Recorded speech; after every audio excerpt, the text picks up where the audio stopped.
and welcome back to part 2 of the A to B podcast, your number one source for military entrepreneurship and entertainment. Guys, like always, we are back for part 2 of this amazing podcast. We're going to be talking about SD. This is going to get spicy. I promise you. It's going to get spicy. And like always, we're here with my co-host, Barry, the bull in the fight. Boom! Woo! Ding, ding, ding, ding, ding, ding, ding. I'm doing all the sound effects that's supposed to be played during this, so that way we kind of know when to edit and all that stuff. But guys, we are back for part 2 with Lily Benegesi. Did I fuck it up or did I say it right? No, you did. You did it right. Okay, so I said Benghazi last time. Wow. So I have to apologize. Wow. She corrected me. She had me doing side sweater hops over there in the parking lot. Guys, we are back for part 2. You just said side sweater hops. That's how you say it, right? No. How do you say it? Side sweater hops. However, you joined the Marine Corps in 1945. Yeah. Side straddle. What? Side straddle? Side straddle Guys, hops? drop it in the comments. No. It's definitely side sweater hops. Side sweater? Sweater. It's straddle. I've never said it right. Oh! I've never been corrected by a Side sergeant major on that sweater, before. you guys. Side sweater. No, side sweater. But you say it so fast, I almost didn't catch it. Side sweater. Okay? Dude, it sounds African, but it's Puerto Rican. All right, guys. So we're back for part 2. Let's get serious. Let's get serious because we've been talking with Lily for about 45 minutes already. And we were talking about your first 4 years in the Marine Corps, your experience, where you're from. You're from New York. The reason why you joined the Marine Corps is because obviously you lived like 26 miles away when the Twin Towers fell back in 2001. And you joined because you wanted to serve the country. You were super motivated. You left Paris Island and you wanted to go back to Paris Island as a drill instructor, which you did. And that's what we're going to talk about. Okay. So what made you want to become a Marine Corps drill instructor? I'd say my drill instructors, for sure. I looked up to them a lot. And I think early on, I really enjoyed dabbling into leadership. I wasn't perfect at it, but just leading people, influencing, helping others, training and development. And I wanted to do that. I wanted to make Marines. Okay. Were there any, out of all the things that we've talked today with you, right? You've been, which is very hard to find. It's always been wanting to give out, wanting to give. Did you ever had any type of personal, internal motives of wanting to either join or wanting to be a drill instructor? Like, for example, some people now, which is a subject of conversation, is bonuses. Fuck it, I don't give a shit. I'll be a drill instructor. I'll be a recruiter. I'll get that extra $20K bonus. Was that the case with you? Actually, funny story again. The year that I was going to DI school was actually, I think it was the first time they introduced the 20K bonus. And on top of that, I also got 10,000 something for re-enlisting in my MOS the year before. It just happened to work out like that, but that is not at all why I did it. It was definitely a nice perk because I totaled my car the day I graduated DI school. Really? I got T-boned in Beaufort. And if you've driven in Beaufort, South Carolina, you'll understand. They're horrible. Yeah. People talk crap on California drivers. No, you have not driven in the Carolinas. But the money, didn't care about it. I mean, it was great. It was definitely nice, but that's not at all why I did it. I was planning to do it regardless. What class were you in DI school? One Tech 19. One Tech 19. So what month did you report in? Is that October? October, graduate December. So super cold. At the end, yeah. Yeah. It was cold as fuck. Okay. And, what do you remember from DI school? Was it crazy on day one or was there, Again, it was the same thing as when I went to boot camp as a recruit. I was just so excited. I was just happy to be there. It was definitely a challenge. I knew it was different. It was I wouldn't say it was like recruit training. Maybe the first day, but it was more of a professional recruit training where they make you feel bad about having faded camis or something but it was more professional. I was happy to be there, but it was definitely going to be a challenge. And I knew that, but I was willing to go through that to achieve what I wanted to do. Did most DI school students felt your same sentiment of wanting to be there? With my class, I would say no. I had a really good class, and I think it's because it was a one tack. I think in the four tacks they put the histers. I might be wrong though, but I've heard that's how they do it. But the one tack classes are among like some of the best, and I'd say I had a really good DI class. We were all just, it was amazing being in the same room with people who have the same passion as you, because in the fleet you don't get that. What year was this? 2018 October. Does that seem like it was just forever ago now? It depends. If Back in my day. some days it feels like yesterday, and then some days I'm just like, oh my gosh, that was 6 years ago. Yeah.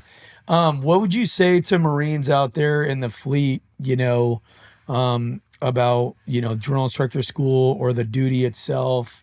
How can they prepare? Or maybe they're on the fence. Ooh, that's a very, very open question. I'd say first analyze yourself. Do you have the passion for it? Because if you don't, we don't want you there. Don't do it for the money. If you're doing it for anything other than the sole purpose of making the next generation of good Marines, don't do it. Second, look at yourself physically, because if you already have problems, I promise you, they're going to be worse. And it's going to hurt very bad. And then third, look at your family situation too. That's a big thing. I was single the whole time, so I can't really relate. Sure. But the family, look at where your family's at, and then see, is this the best thing for them? Is it the best thing for you, your spouse, kids, dog, whatever? Yeah, people always used to ask me, was drill instructor duty hard on your marriage? And it's like, marriage is hard. Mm-hmm. I always used to tell people it will expose a good relationship and it'll expose a bad one. Yeah. And so if you're already having these issues, if one of the people in the relationship is already ready to leave, or they've already thought about it or whatever, it magnifies those things. Mm-hmm. I do want to ask you a question. So you just mentioned something. You just brought something up, right? You've been single. You were single through the SDA. Okay. Have you ever been married in the Marine Corps? Yeah. But it was like the first pancake in the frying pan. It doesn't matter. Okay. Wow, Okay. I've never heard this. It's a meme on Facebook. I've never heard that one either. I'm a certified silly goose, so. Okay. Yeah. Okay. So you were married. And then you went on the SDA not being married. Yes. The reason why I want to bring that up, right? Hold on. Was this a contract marriage? No. Was this a BAH? It wasn't Purple Hearts. Dude.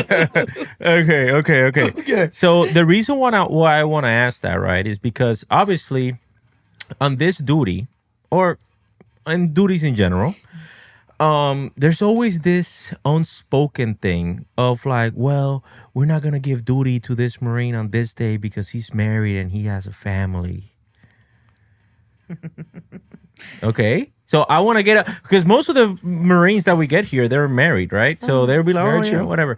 So from a single Marine's perspective, how do you feel when you get voluntold for duty, or you probably got voluntold a lot?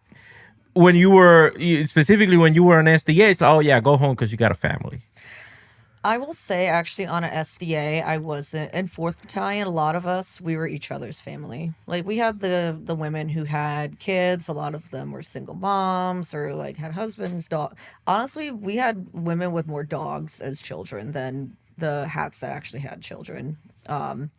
So I actually wasn't that affected by it on the SDA. Solely because of the nature of 4th Battalion. Now, in the fleet is where that has happened to me more so. It never feels good. I could see it from both points of view, though, because I have done it.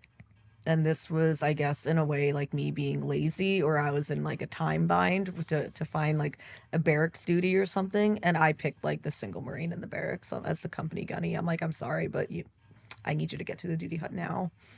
And there are times where I'm just like, I don't care. You have duty. Like, you have a kid. Cool. Go. Like, I tried my best to treat them I'm glad equally. you have a phone Yeah. that you can call them with. Right. And they'll love you. Yeah. Yeah. So, on the other side of the view though, oh, I was pissed. I'm just like, why do I have to stand this Saturday duty? Because Every time. someone has a child that nobody told them to have, but then someone will tell me, oh, nobody told you to get a dog. Oh, I'm sorry. Sorry, nobody told you to have a kid either. Like, and it sounds horrible. It sounds horrible. No, and I it's a real understand. thing though. Yeah, It is a very real Because thing. a lot of leaders abuse it. They'll be like, they just round up the single folks every time. Yeah. Well, no, here's the thing. Here's where the real problem is. It's in the SOP. It's in the standard operating procedure. If you make the standard operating procedure being like, hey, you know what? We are all about family, so the single Marines are going to take this, but just know that the single Marines are also going to get rewarded for it not being fair. Yeah. Like, I can see that, right? Like, let's say, for example, a Marine takes duty. Let's say if a single Marine takes duty on the weekend, right? So that way you can go spend time with your family. Sure. Then I get that, but then if he had duty on Saturday, then I'm not having him come in on Monday. See, for me though, as a leader, I never even considered that. Like, unless there's a special event, like it's your kid's birthday or something like that, I'm like, okay, dog, I'm with you. Like, hey, bro, your name came up in the hopper. Get over there. I'm gonna tell you how because I really think I talk a lot of shit about my last command, but this is something that I think that they personally did well, not very well because they still had hiccups, but they did well.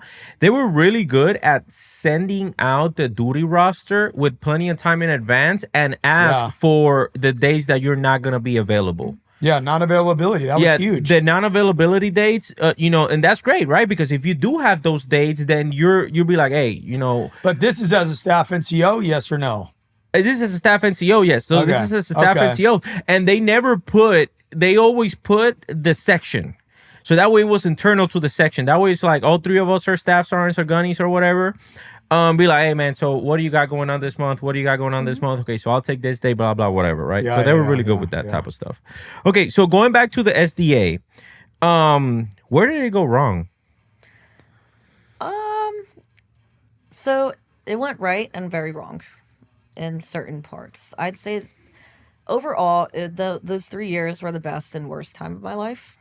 I miss it every day. Every day, I miss it. Why? I think it was the people and the mutual work ethic and passion we all shared, and the camaraderie.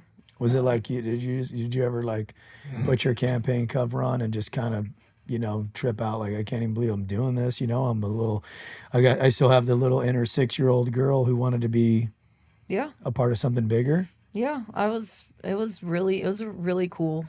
It was just a cool time. I was like, wow, I can't believe like I became the people that I looked up to so much as a recruit, and here I am in the same position.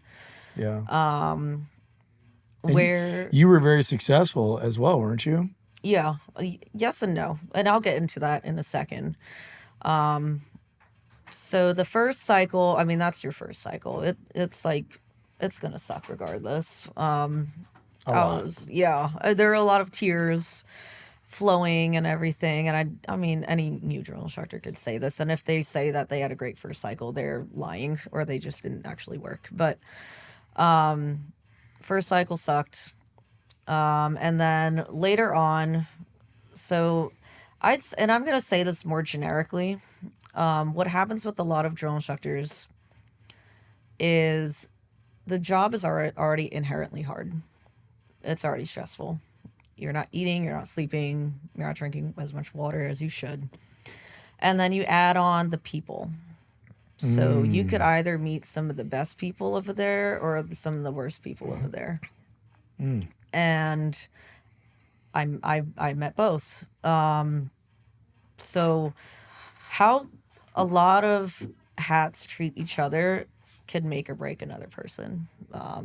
So like I said, the job is already inherently hard.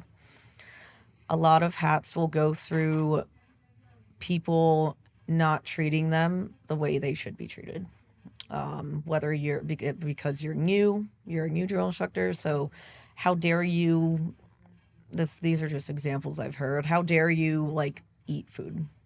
How dare you have a sip of water? How dare you even come inside the senior drill instructor From another house? drill instructor? Yeah. So, yeah. And I'm just speaking very generally just to get the overall picture of what I've heard, what has like I've seen. I get that. Yeah, I know what you're talking about. At San Diego, one of the big things was after lights. So after the recruits go hit the rack, you know, go make a copy. You'd run over to battalion because you had to run everywhere, right? Make a copy, come back, go make another copy. You come back, go make another copy. We're talking this would go on for, I mean, as long as they wanted it to, right? Or just having you complete these menial tasks after lights that really were just, they didn't really need to be done. Yeah. Right? You know, I read a comment because I read all of the comments. I might not respond to all of them. We love you guys. But I read all the comments. And some people that I respect enough to care about their opinion said that there are some things that they don't like that we talk about in the podcast being a drill instructor. I saw that one. The internal things about being a drill instructor. Yeah. So what would you guys say to those people that say like some things are best left unspoken? No, I'm going to go with you guys first. And I'm going to say I disagree. I'm going to tell you why. Because those people were already that way. You just put a campaign cover on them. They're already out there with you, dog. They're in the fleet with you. I never treated my hats like that. I told them straight up, man, you're going to eat, but you're going to work. You're going to be on deck every day. I take it seriously. We march out here on the quarterdeck. We say, my drill instructor will be with you every day, everywhere you go. We're max hats, baby. Everywhere, every event, every hat assigned to this team, your little butt's going to freaking be there. I'm going to make sure of it. But I'm also going to take care of you. You just got to row real hard. I will never have you do anything. You ask any hat. Now, I drank the Kool-Aid. I ain't going to lie. I'll be the first one to talk crap to you, the little hazer comments and all that other stuff. But if you were a hat on my team, I never one time had a guy do anything that didn't actually need to be done. Period, point blank. Not one time. It set you or the platoon or the team or the company up for success. So that's what I would say. I get passionate about that. So, you know. No, me too. I remember going through a rough time and being told like, oh, well, they're just stressed out. Like, that's why they're treating you like this. And that's why this happened to you because the other drill instructor is stressed out. And then I reached that billet and I'm just like, that's weird because not once do I feel the need to treat someone else the way that I've been spoken to or handled. They're like, yeah, well, I correct like the hats, like, hey, let's do better with the house, like, or cleaning or leaving the house, whatever, like, you know, drill instructor stuff. Mm-hmm. But not once did I ever feel the need to demean them, condescend. Mm-hmm. It all comes down to emotional intelligence. Not that I'm like the master of emotional intelligence at all times, but it factors in. Yeah. When you speak to people and yeah, you know, and I think that, you know, I think that's the thing, right? Like, I just want people to understand that the reason why we want to talk about this, like the bottom line of the reason why we talk about this and not just a drill instructor. I think that drill instructor takes is the most personal just because they're so quiet, right? Everything that you guys do, you guys wanted to do it behind closed doors and behind, like, for example, like eating in front of recruits, right? Because you want them to see them. They want them to see you as like a certain thing or whatever, which some of those That's things. a real thing. No. I know. My senior drill instructor, he marched me straight to the recruit chow. He's like, what's this sign right here say? And I said, it says recruit chow, senior drill instructor. He goes, you'll never eat a meal in here as long as you're wearing that campaign cover. And I was like, I senior drill instructor. Yeah, no. And that was that. No, but I get that, right? And that really doesn't have any type of negative or positive meaning, right? He may try. Besides the fact for the recruits, I'm talking about like from the recruit standpoint, like recruit to drill instructor, sure. relationship. Like I get You're that. a machine. But the problem is, man, like over the years, I feel that there've been so many things that have been made that are unnecessary and bring unnecessary stress that those things do need to come to light. Because those people that are doing still those things, what I want to do is I want to prepare people that are going to be reached, are going to be going over there and be able to identify and be like, hold on a second, dude. You what the fuck are you talking about? You said maybe not like that, right? But for him to have be like, okay, this is not because I am Evil Echo or because I am Mighty Mike or whatever, right? No, this is like, no, dude, you're fucking retarded. That's what you fucking are. Yeah. Like, regardless of the company that you are, you're fucking stupid. Yeah. We shouldn't be doing this type of shit. Yeah. That's what I want to do. And people, the issue though, here's what I'm going to tell you, brother. And this is, I don't know if you guys dealt with this on recruiting. It is a tidal wave of politics that you just can't, ain't nothing you can do about it most of the time, really, to be real. But yeah, the politics, But where did the politics start, Barry, specifically with you having the experience? You can't have your cake and eat it too. Okay, everybody saw the damn Facebook picture of the drill sergeants that looked fat in San Diego. And what did everybody say? It was all the prior hats. Oh my gosh, they're not getting work. They're not getting slayed. That is never, trust me when I say this, ever going to change. Never, dude. I will guarantee that when she went to DI school, her whole tour, they were saying the same crap they said to me at San Diego and in 2004. I'll guarantee it because we're Marines. And so what am I telling you? It goes in waves. Why does it go in waves? Because people get out of control. They get too crazy. Somebody experiences that. Then when they're in the billet, they turn around and go, no, we ain't doing that. I didn't like it. You guys go home, do this and then those guys are in the shadow of a good leader. Some people abuse that. What do? They're lazy. They don't work.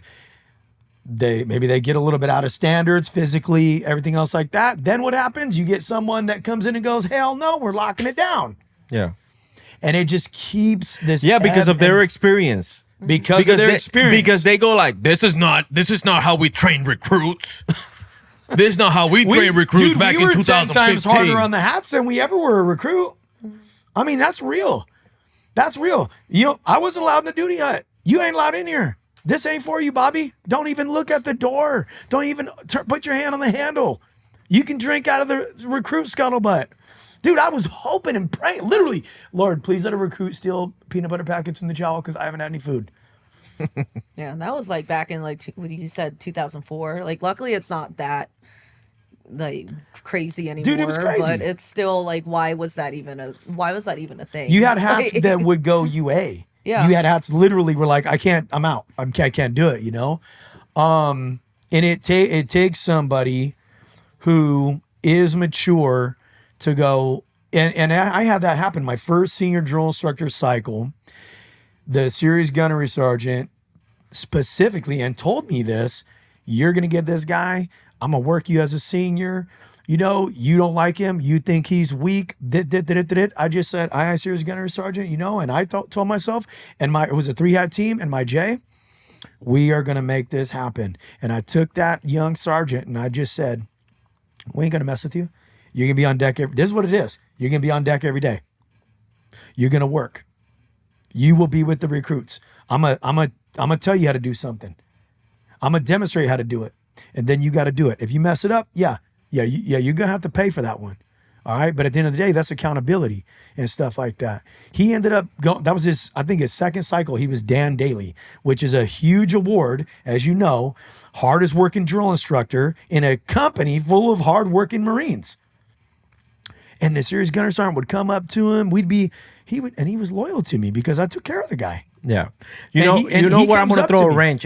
You know where I'm going to throw a wrench into all this? Go ahead. I'm going to throw a wrench into all this. Yeah. Is because, and I've been very... Elizondo, I love you. I've been very vocal about this. The reason why I've been very vocal about this is because y'all think, some people might think when they see this podcast that I'm like an extremist, right? It's like, oh man, that's very extreme. Well, they saw your shirt. And that's why. That's mostly why they think that. Really obsessed. Most people. That's what it is, right? Don't worry about this right here. It's just about this. But the reason why I say this is because, dude, I remember even as a drill instructor, I'm sorry, not as a drill instructor, as a recruit. My series gunnery sergeants got a DUI. Say it isn't so. The epitome of what it means to be a drill instructor. The epitome. And then at that point, I didn't really look at it. You know, like that was just the beginning. Now, How'd you know he got a me as a DUI? 33-year-old, because we stopped seeing him. And you know how I don't know how it was back, but he used to be like the guy the very first one that stood up at the little thing and started like the speech. And then the drill instructors really like, that's when the drill instructors like will pass you on or whatever. So that was him. And then one day we just stopped seeing him. You know, and then I remember, I don't think we got told directly, but I overheard it. Yeah. Okay, I overheard it from the drill instructors talking or whatever, right? Yeah. So, anyways, but that wasn't that's just me, 33-year-old Albert Ramos, thinking back as like, when was the first time? Because if you're telling me that we are like a group of people that was like, hey man, we stand for this, right? Sure. And I think we had this conversation before, actually, now I look back at it. Yeah. It's like, well, man, we stand for this. But now, man, because we also got sergeant majors that beat up their wives. Whoa. He'll hit you. I wasn't ready for that. Were you? We also got sergeant majors. I know who he's talking about. I know who he's talking about. We also got sergeant majors that do backdoor deals with companies in order for them to get financial monetary incentives. We have, senior enlisted people. Why are you picking on the sergeant major? That's why I said senior enlisted people. You don't let me finish. First of all, let me say something on the sergeant domestic violence. Everybody knows who we're talking about. My heart does go out to him. And I'll say this, I don't know him. I wasn't there. I don't know what happened. He is being held accountable. I firmly believe that. I feel very sorry for his wife and the family that's involved. It's just a real, she's active duty as well. If you're watching this, anybody that knows, my heart goes out to all of you guys. And at the end of it, I just wanted to say I wish it never happened, and I know that it did. But I'm gonna tell you why, right? If we all had that empathy, I'll be okay with that. Sure. But the problem is that we pick and choose. This is my real problem. That we pick and choose who we have empathy with. Of course. We decide who to drop the hammer on and who to be lenient because it's on. Conditional, Albert. Do you deserve my empathy? I have the golden wand of leadership. I've been promoted. Do you deserve it? Let me, touch your shoulders, right? And then you're blessed. Right, because as a leader, we haven't figured it out that you're the dipshit that needs to give it to everybody, whether they earned it or not. That's why we do what we do. Like, that's the reason. And because it ain't leadership if you pick and choose. And when people understand that, it's like, nah, man. Like, I understand. Unless they're in the intel community. No, I'm kidding. I understand. Like, let's say, for example, right? I understand if I might have a better relationship with Lily than I would have with another Marine. Of course. Okay, I would understand that. Just because maybe she's from New York, I got family in New York. Hey, like I've been there, blah, blah, whatever, right? Like, that's okay. We can get along better. Bad state. We can have a pizza. Better... I'm kidding. We can have a better person. Very rich for someone coming from New Jersey. We're at Bayonne, Hoboken. I love you guys. The armpit of the country. Okay, so the reason why I say that is because, but if Lily messes up, now I cannot let my personal feelings for her get in the way of like, oh, I'm gonna take it easy on you just because I know the type of Marine that you are, because I haven't taken the time to know what type of person and Marine the other person is, and then now it's like, nope, you're getting the hammer dropped on you. Albert, your character is measured in the moments when you hate a Lily, who's one of your junior people, because she's X, Y, and Z, whatever the case. You don't like, she messed this thing up. Whatever, right? And this is always my biggest freaking problem with the leaders out there, because they keep punishing their people. Their people get held accountable. They messed up. They took accountability. They didn't make any excuses, and you just keep punishing them. Now, I'm not going to put you on this detail. I'm not going to let you go over here. I'm not going to let you. You're not going to get orders over here. It's punishment after punishment after punishment after punishment, and then you're single. We're going to put you on duty every time Thanksgiving rolls around. And that's when your character as a leader is measured. And I used to think about this all the time because, it was like when I was a first sergeant for like 7 years. I was a grand old first sergeant. I got passed over twice. One of my COs was a long-term prisoner who had written fit reps on me in the brig. You know, like, are you serious? I am not kidding. There's a whole backstory, dude. And I'm like, what? Like, one of my staff sergeants came in, like, yeah, this is the prisoner. I'm like, hold on, give me the thing, you know, right? And I would drive to work, and I was so mad. I was watching all these people get promoted. I knew they weren't better than me. I knew it. I didn't think I was better than them, but I knew they weren't better than me, and I knew I could be in that crowd. And I thought,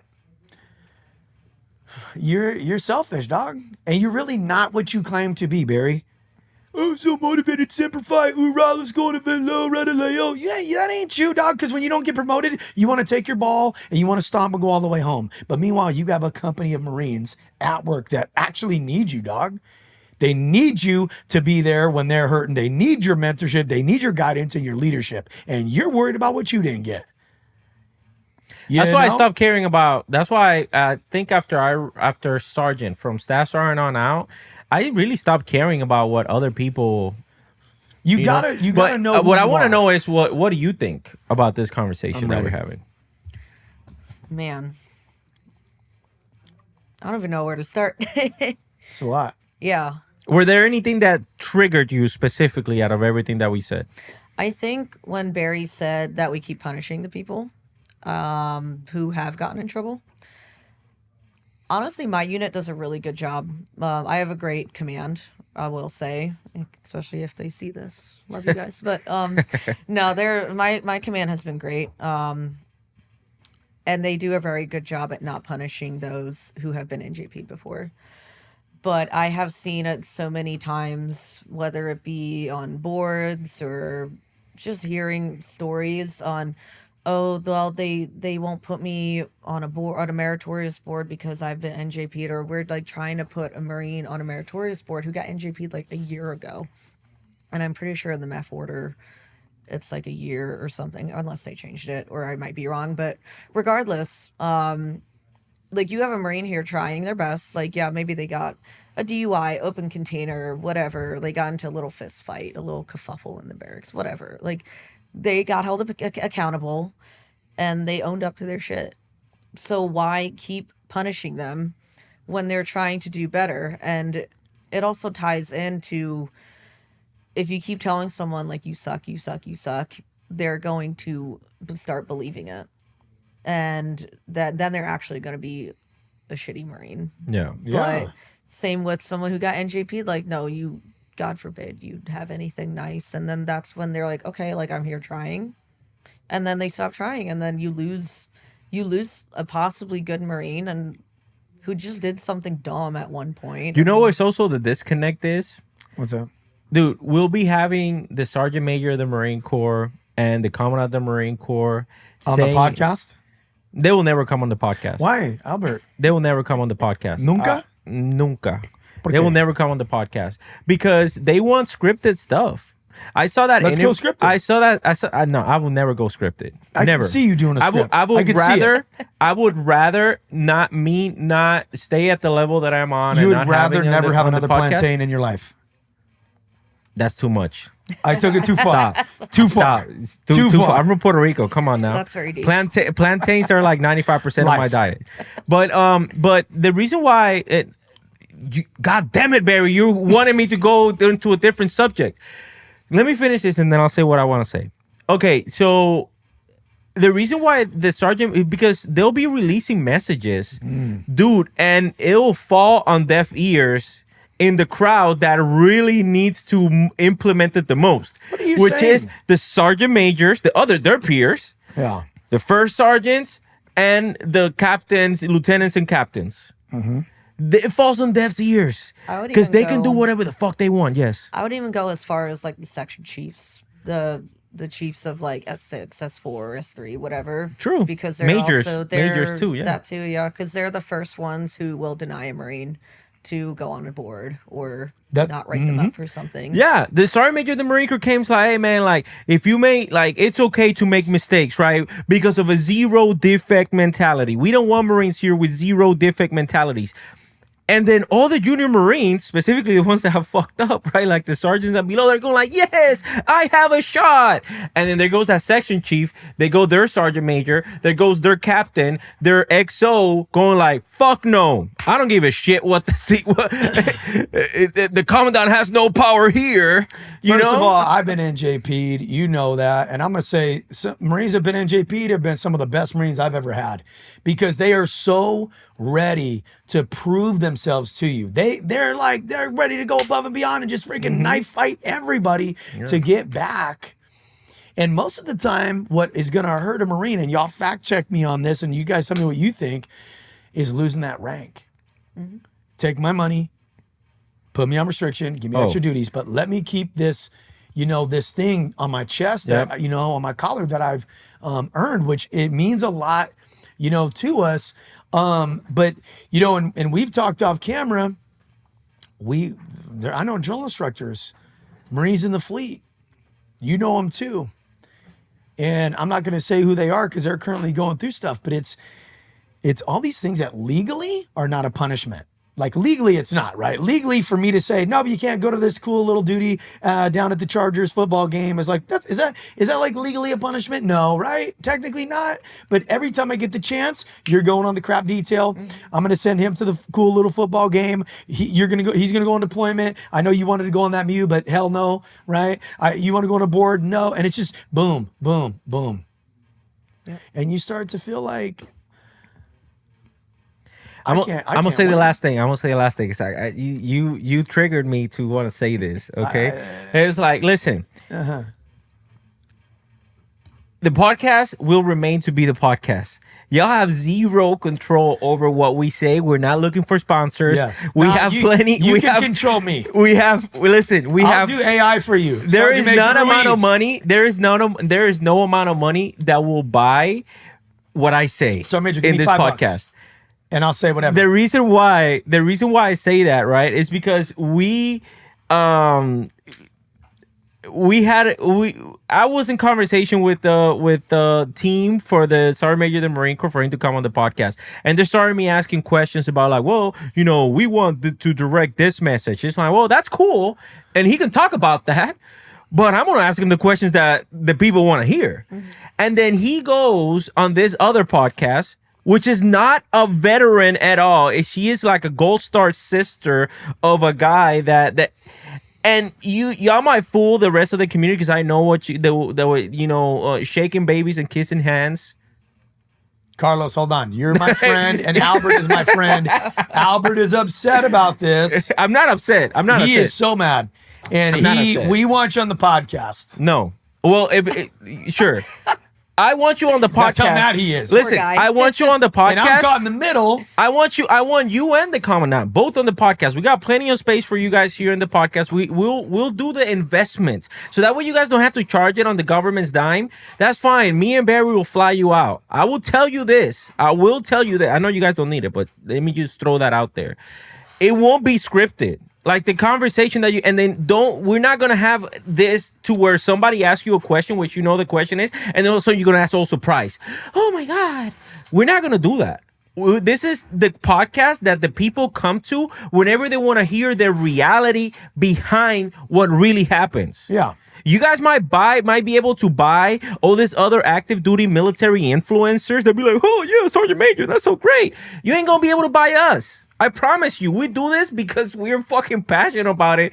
This institution did some things to us. We're still passionate about the institution. We don't give a shit about the things that really are the things that you guys are, the agenda. Let's just say that, the agenda. We care about the reality. So whenever you guys are willing to come and talk about the reality, we're going to be over here with open arms. Love you guys. It's marketing. It's branding. It's PR, man. It's public relations. It's gotta. Yeah, I mean, no, but it's public relations, man. But this goes back to what we're talking about, right? Like the reason why we get active duty Marines in here is not because did I tell you, Lily, I'm gonna give you $100 to come over here to this podcast? No, it's because you're passionate about sharing the reality of your experiences.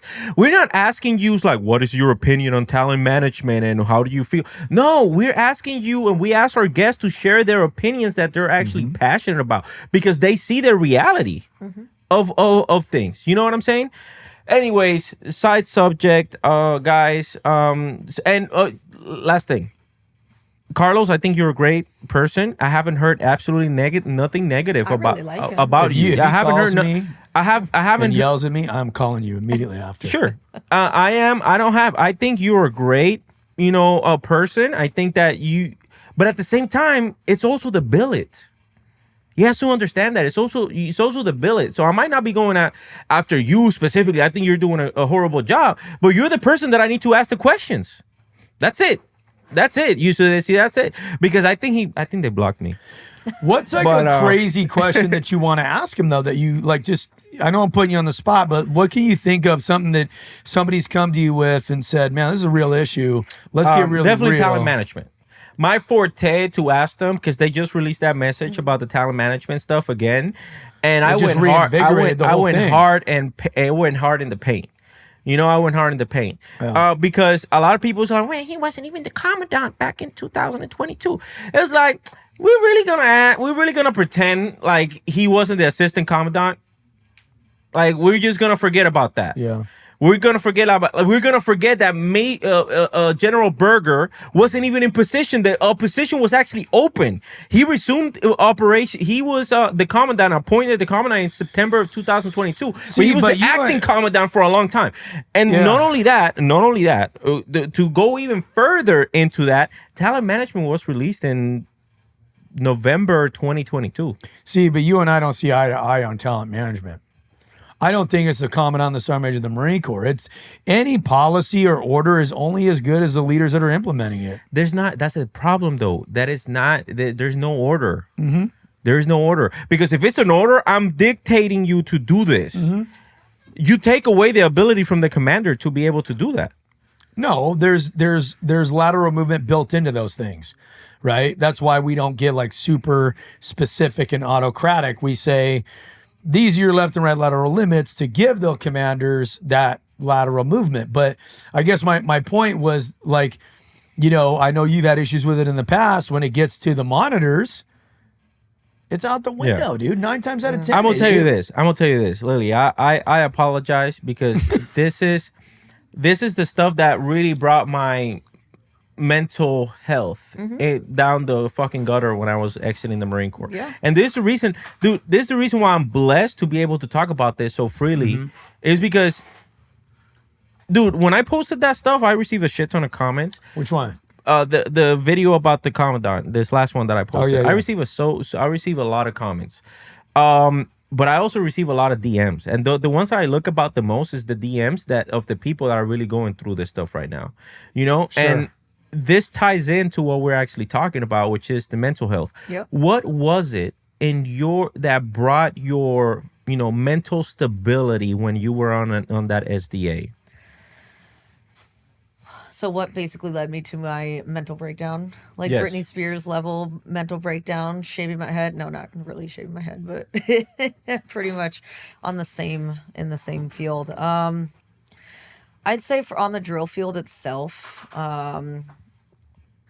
it was mostly just a myriad of things that happened. I got tired of the people that I mentioned earlier. I was already trying my best, just doing the best that I could with the information that I had as a new drill instructor, and something happened, and I broke down completely. It was like that one the straw that broke my back. It was so bad. Like my first sergeant was hugging me, and like a first sergeant on the depot hugging you, like, that's not a good sign for you, but it's also like a good thing because they're taking care of you. The things that were happening to you, were they work related? Yeah, everything was work Was it related. mixed? Everything was okay. That was my Everything was question. Okay. So she sent me the MHU, the mental health unit. Probably saved my life, honestly. And then they moved me, and I got welcomed with open arms by a different company, and I found my sisters. Now, the second thing that led me, it was honestly like a very slow burn since from that point up until this past year, which I'll get into. Then what else happened? So COVID hit. And then it was my time to be a heavy. I was coming off of quota. So quota, the break you get as a drill instructor. I was at receiving. I was coming back. Now I popped for COVID on pickup week because they do the little swabby swab. And if you pop, you can't pick up with the team. You have to come in later. So that happened to me. And I was in U Heavy. And I was already behind the curve. I came in like train day 6, which is like, already, I want to say like a week down. So I'm not the... Which is a lot in drill terms, yeah.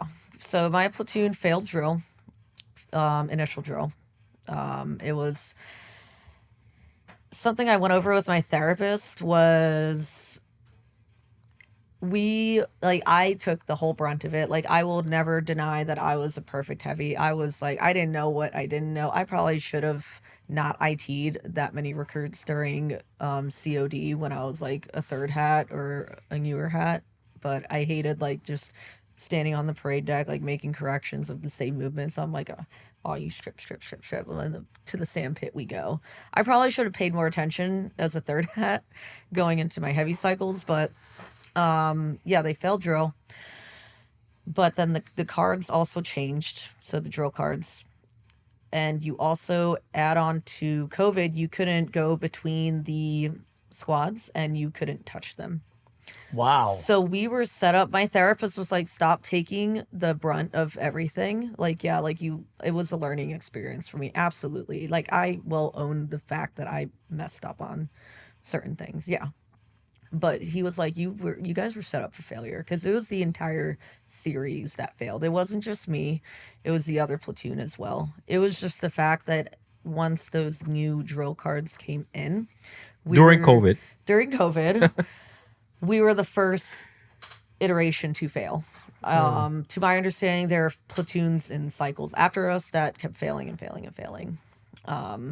But I mean, having your platoon fail drill on whatever depot you're on is like, oh my gosh, you just committed a sin. Burn her, stone her, she's a witch. That's how it is. It is that way. Yeah. So that happened. That was a terrible feeling, but I learned. And then second heavy cycle comes around. My platoon failed again by like half a point. And I was like, what the fuck? Like, what is going on? Because I was like, I know the movements now. Like, I love teaching drill. Like, I don't understand what went wrong. And I'm pretty sure I just said what went wrong. But what went wrong? And I was just, I don't know. I was just like soul searching. Like, what the fuck? Like, but again, you're getting crucified pretty much. Like, okay, so when you say crucified, is paperwork involved in this? Your fit rep gets affected.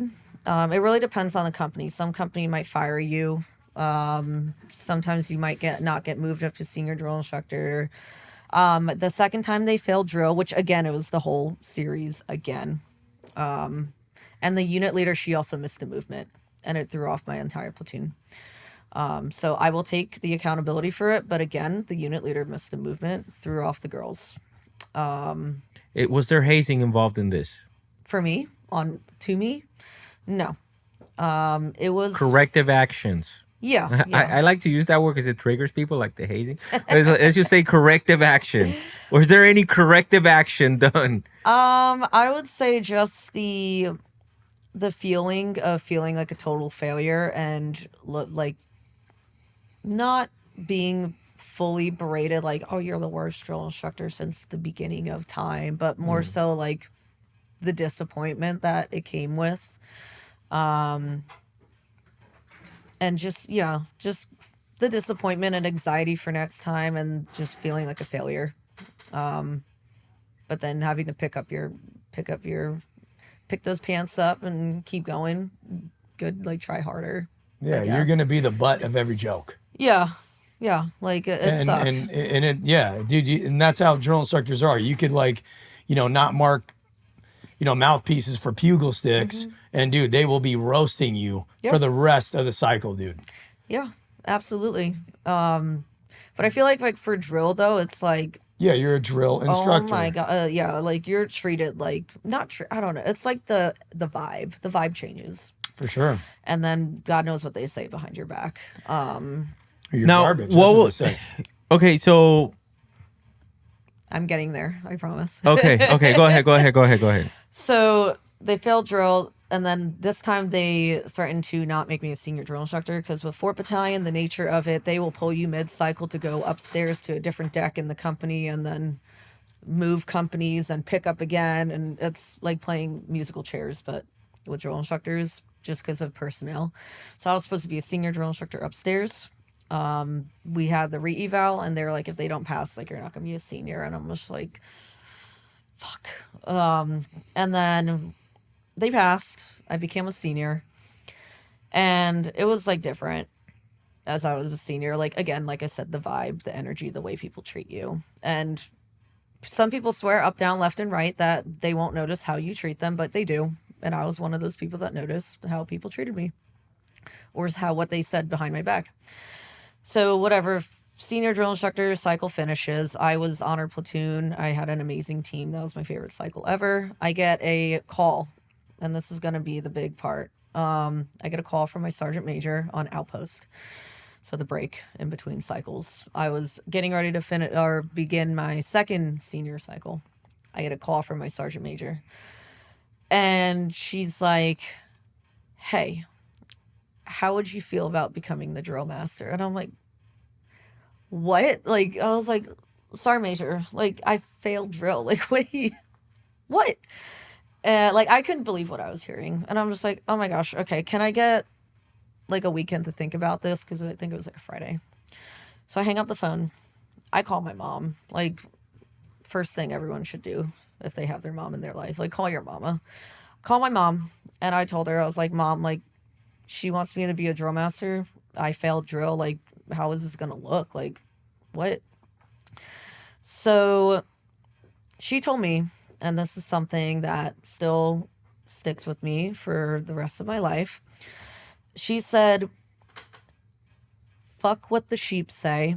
Be a fucking lion. These leaders see something in you that you don't even see in yourself. And I'm just like, well, shit, Mom. Yes, ma'am. Call my sergeant major back, and I'm like, I'll take it.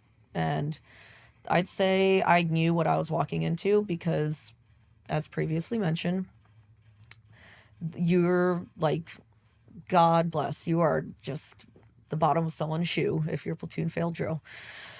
So to hear that you're becoming the drill master, oh goodness gracious, you're going to get the heat. So what I did that entire weekend, I told like 2 people, and they're like the 2 closest people to me. And somehow it got out overnight that I was going to be the next DM of 4th Battalion. So I was already being questioned, like, oh my gosh, how dare you tell everyone? I'm like, I literally told 2 people, like, what the fuck? So that's already like pressure number 1. 2, I already failed drill, so I'm going to have to come into this like kicking and screaming, like knowing my shit. So I started reading the 50-60 front to back. I'm like, okay, good.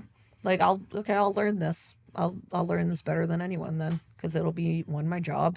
And I do actually love drill. It's just I was not what I needed to be at the time as a heavy. Now, despite everyone talking their shit, I did what I had to do. I just minded my business, kept doing my job with love, and just coming from a place where I know how it feels to struggle, how it feels to fail, how it feels to not know. And I think my failure, actually, I don't think I know that my failures made me a better drill master. Not like comparatively to other drill masters, but as like an individual, it made me better because I could look at a platoon. I'm like, oop, that's what my platoon looked like. How can we fix this? And then when I'd interact with other drill instructors, I never treated them like shit. I was like, no, I understand what it feels like to be a heavy, not knowing your left and your right, or teaching like a movement wrong and then feeling horrible about it. Like, no, it's okay. Like, it happens. I'm going to help you fix this, or talk to your senior if I have to, like, I never treated people like shit because I came from a place of love. And again, the failures made me better as a person. And I think it made me work even harder. And I think I did a pretty decent job as a drill master. I was actually really surprised when all these people showed up at my hat plaque ceremony. I'm like, oh wow, you guys actually like me. Like, what?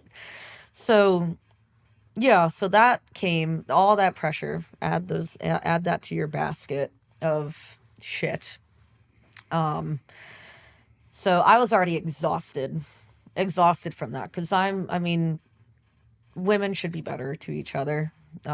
The shit talking behind the back or just up front in your face, and just add on the alpha personality that drill instructors will have. It takes a lot out of you. It's like, I don't know if you ever seen Mean Girls, but like in the scene when Lindsay Lohan walks into the gym, and it's like she says, like, have you ever walked into a room and feel like everyone's talking about you? That's like how it felt for quite a while. So I was tired by the time I got to the fleet, and then I get to the fleet, and immediately they're like, okay, you're going to be the tactical communications chief in the S6. I'm like, okay, cool. Like, now I have a highly technical MOS. I had to learn that shit all over again. So that sucked. But I had no problem asking the Lance Corporal. I'm like, hey, like, please teach me about a radio, because at the MAW, we didn't have radios. So I didn't touch one since the schoolhouse, which is fine. I learned it.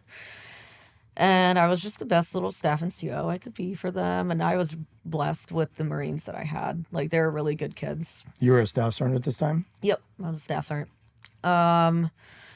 So, yeah, I learned the MOS. And then they were like, oh, do you want to go to Australia to take out a MRF DDET? I'm like, yeah, sure. Like, whatever. Like, yeah, I'd love to do that. And then that got canked. And then in response to that, now I went to career school now, and I was gone for 2 months. They already replaced me because I was supposed to go to Australia, so I didn't have a job to come back to, so they made me the company gunny, which is fine. That's what I wanted to do, because I was gonna put like FFF on my fit reps, and for first sergeant. Yeah, yep. So now it means fuck this. Well, yeah, she put 3 F's in there. I was like, fuck this fucking thing. That's what it stands for. But yeah, go ahead. I'm sorry. You were serious. I apologize. Keep going. So yeah, I was a company gunny and doing all the things that I wanted to do. That's a stressful job too. Yeah, for a H&S company. oh, geez. Yep. Which is like herding cats. Yep. So at the same time, I was also like the little drill master for the battalion, because I'm just like, a little arrogant part of me is like, let me do it because I know it'll be done right. And it's not going to have like the West Coast shit in it. But thank you. I agree with that. I agree with that statement. There's no Hey H man, in I've known March. some East Coasters, dude. They keep it tight and they make it happen. Thank dude. you, Barry. They get out to Thank them you. That means that Barry embraced his Yeah. that's Barry's way of apologizing, by the way. Okay, so yes, so I do want to ask you before you keep going, because now we jumped into the fleet, right? Did you ever ask your sergeant major why you for the drill master? You never told her, like, sergeant major, like. Honestly, I don't. I should ask her, because she's one of my really good friends now. I should ask her. I don't know. I think I just wasn't ready to hear it. I don't know why, but I've always wondered, like, why me? But my mom was right. She was like, they see something in you, and I understood. I'm like, the whole time, honestly, I had the biggest imposter syndrome. I'm like, I don't deserve to be a drill master. So I approached it very humbly. While you're a drill instructor, you're saying, or this is back in the fleet? While I was a drill instructor, while I was a drill got it, master, okay. I was like, I don't deserve to be a drill master.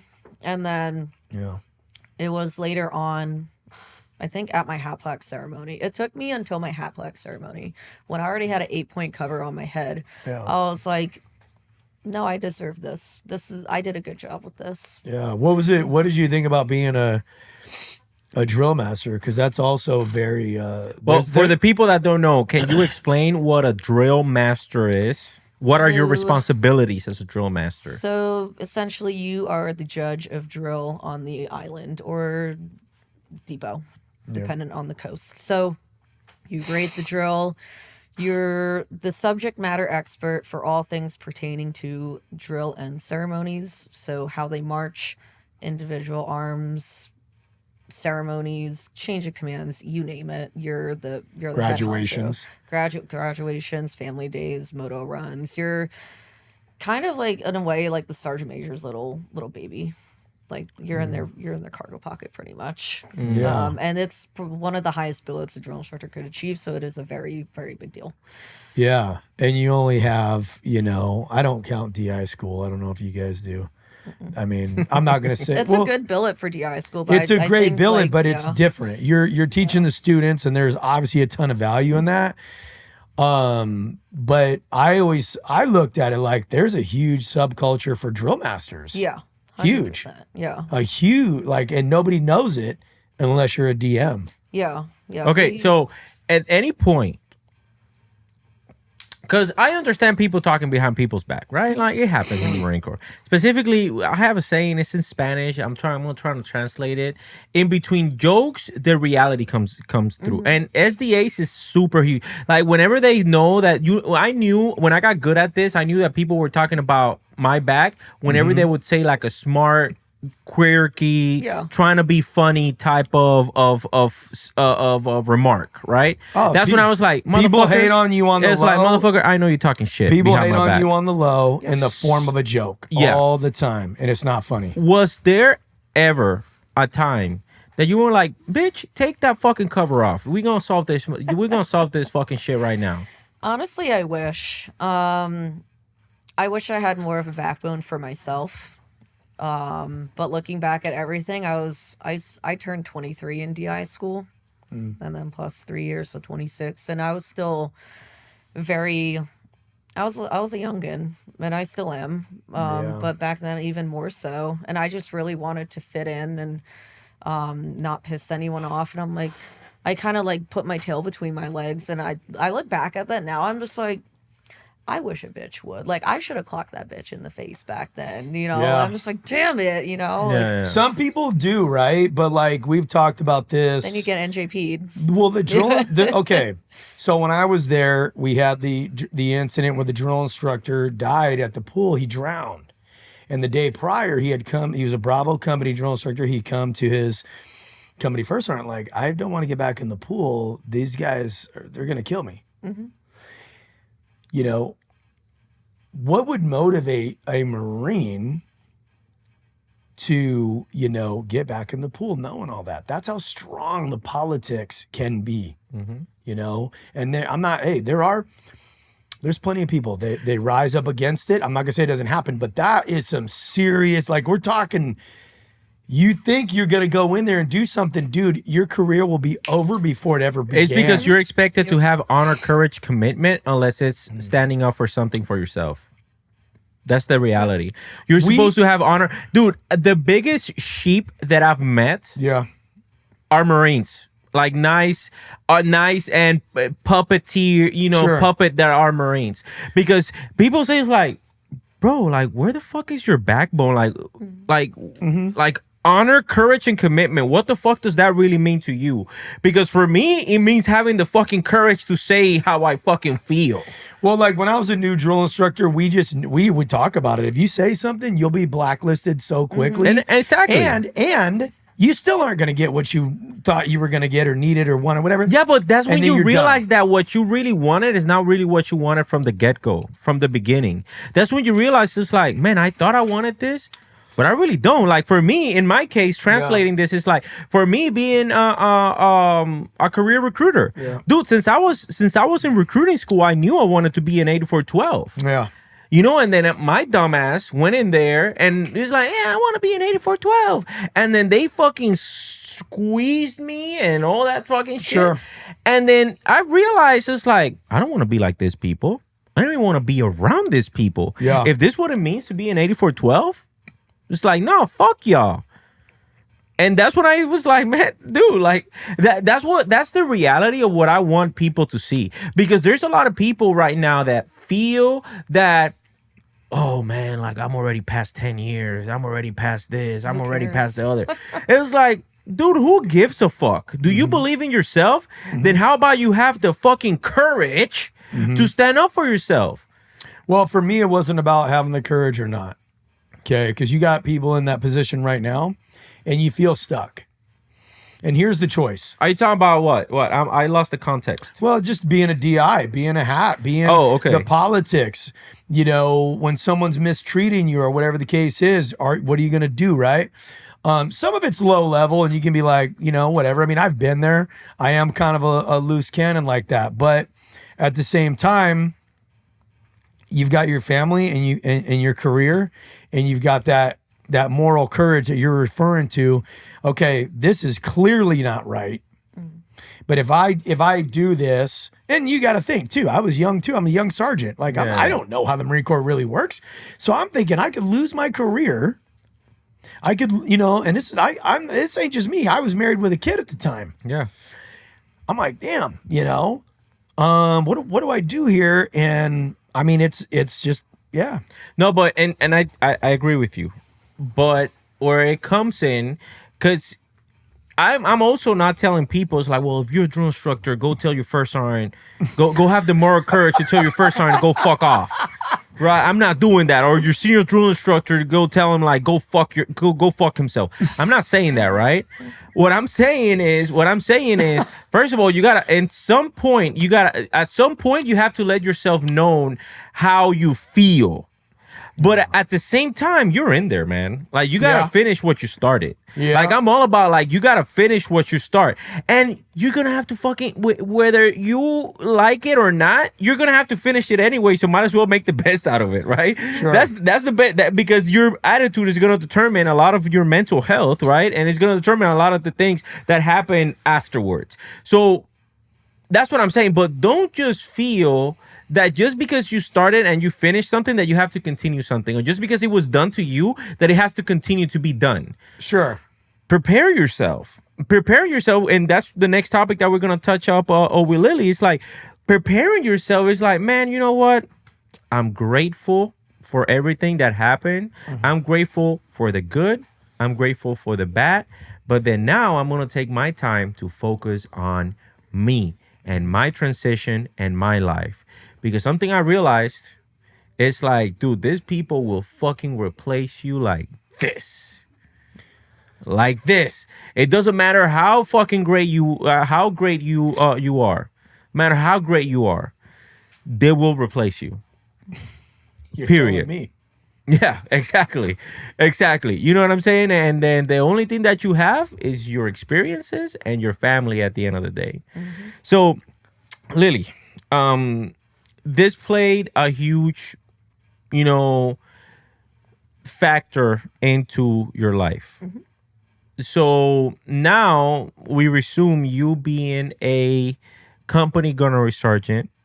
How long ago was this? When were you placed as a company gunnery sergeant for your company? This was September 2022.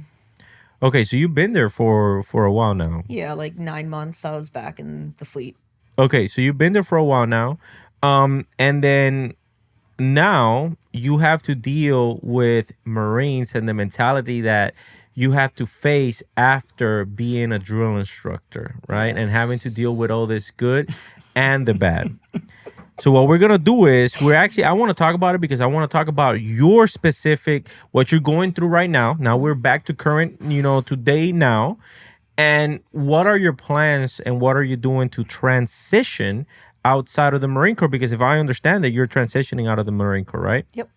Guys, so that's going to be in a part 3. I'm sorry, I got to do it to you guys. It's going to be a part 3. I know you guys are going to hate me for it, but I really want to go in depth because I can guarantee you there is a huge area of the Marine Corps that is going through this. And for you to see a Marine gunnery sergeant to go through this transition, we definitely want to talk about it, and we definitely got to talk about it, okay? So we'll see you in part 3 of this podcast. I'll see you in the next.